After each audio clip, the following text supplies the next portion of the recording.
Bunda Yanda, mari belajar mengenal tayamum.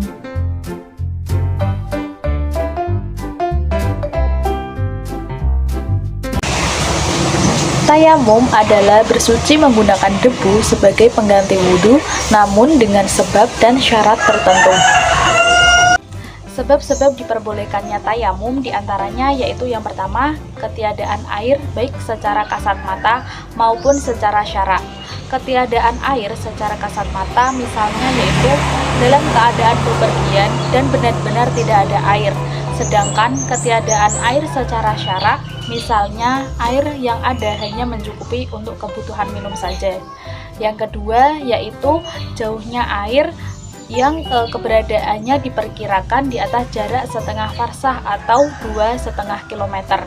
Artinya, jika dimungkinkan ada air tetapi di atas jarak tersebut, maka diperbolehkan untuk bertayamum, mengingat beratnya perjalanan terlebih ditempuh dengan berjalan kaki.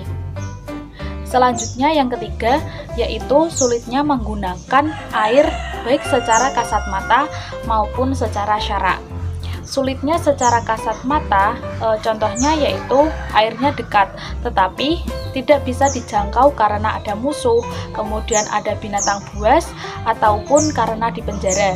Sementara sulit menggunakan air secara syarak, misalnya yaitu karena khawatir jika menggunakan air akan datang penyakit atau takut penyakitnya semakin kambuh atau lama untuk sembuhnya.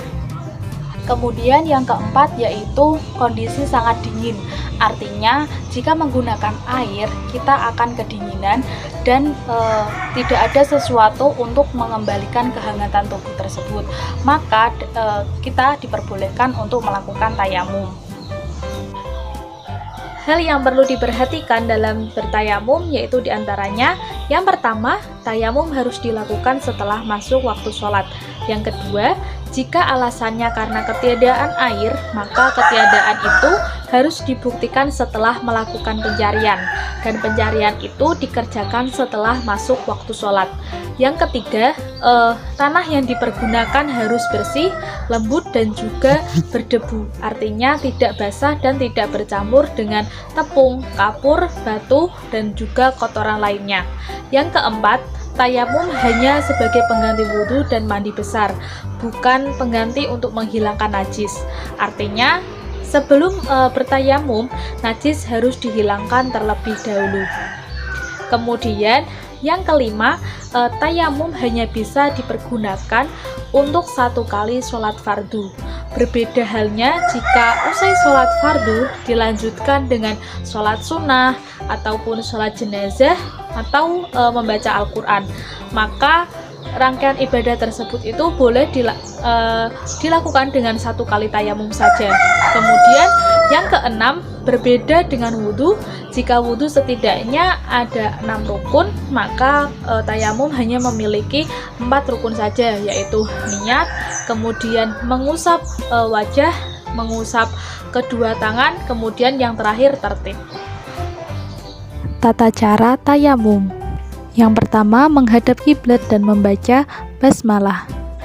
Yang kedua, letakkan kedua telapak tangan pada debu dengan posisi jari-jari tangan dirapatkan, lalu usapkan kedua telapak tangan pada seluruh wajah disertai dengan niat dalam hati. Bismillahirrahmanirrahim. Nawaitu tayammuma li istibahatis sholati fardholillahi ta'ala.